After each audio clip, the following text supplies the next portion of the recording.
Hi all, so let's talk about some art supplies. So I'm using here watercolor paper which is 300 GSM, 100% cotton, pure watercolor paper.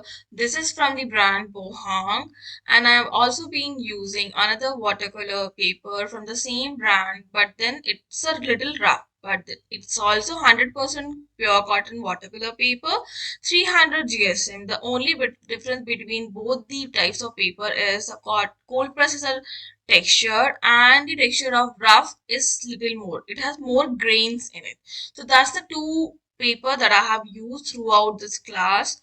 I can also recommend you guys the other watercolor paper that you can use. What I want you to notice is you should also be using 300 GSM. This is the another watercolor paper which is from the same brand, but then it is the academy level watercolor paper. And the paper that I have been showing you is an artist grade watercolor paper. There's only that difference that this is student level watercolor paper and that's academy artist grade watercolor paper. Now you can use this also. What I want is you can actually cut this paper into two halves and then use it. The other one I'm showing you is the arches paper.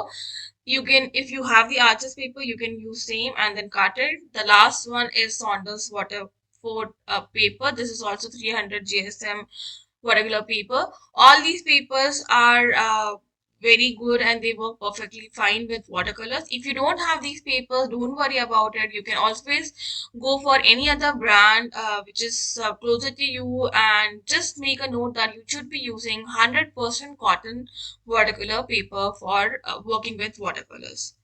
Now let's talk about some paints, right? So watercolor paints come in different formats. They come in tubes, pans, cakes, and whatnot, right? So I'll be showing you some watercolor that I have been using throughout my journey. If you're living in India, these are the watercolors that I have been using and are the cheapest actually. So these are Camel artist grade watercolor papers. So remember that these are artist grade watercolor papers. I don't want you guys to choose any student grade watercolor papers because watercolors because they are little chalky. But then these are artist grade and they work perfectly fine. Then you can either go for Selenier watercolors. So these are the Selenier watercolor that I've been using for my work. They work wonders.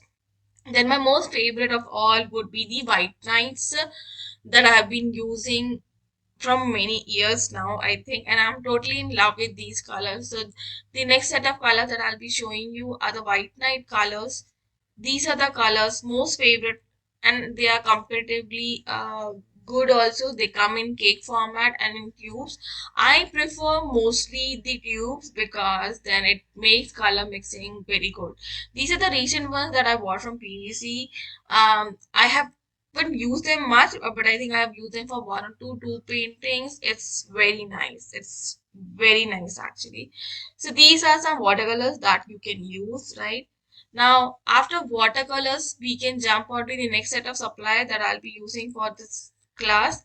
Let's talk about the other supply that I'll have to use. Now, the next set of supply that I'll be using is a pencil, eraser. So I'm using a kneadable eraser, which is a Faber-Castell kneadable eraser. But then you can also use a regular eraser if you want. This eraser is good to take out all the graphite marks from the sketch that we will be making. And then let's talk about some brushes now. So I'm using brushes from Silver Brush. So these are my favorite brush and all the time go-to brush. These are some brush that I'll be using. Then I have another brand that I'll be referring to, and which is the Princeton brand. So that is also one of the brand that I'm using, and they are all my favorite brushes. They come in various sizes and they are synthetic brushes that I'll be using. Silver brushes are the natural hair brushes. Princeton's are the synthetic hair brushes that I be using. You don't need a lot of brushes for this particular class. What you can use a one big flat brush for your washes. So I'm showing you two examples of a flat brush. They are quarter-inch and a quarter-inch flat brushes. So I use these brushes for washing my paper, and then I'll be using these brushes, or so you can also use something like this, right? So this is a round brush which is from silver. This is around 12 brush. So if you have a big brush, you can use that brush for the wash, or else the brush that I was using, you guys, right? So you can also use this. So these are the three brushes that we can always use for the washes.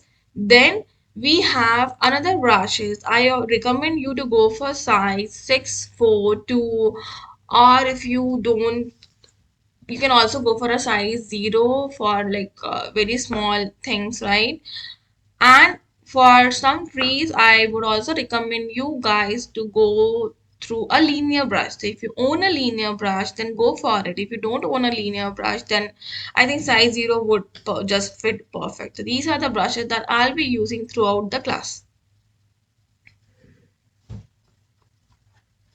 Apart from the supply that is new on this particular video, I also recommend you to have a paper towel or a cloth, cotton cloth for dabbing your brushes. When we are using watercolor brushes, we need something to dab our brushes.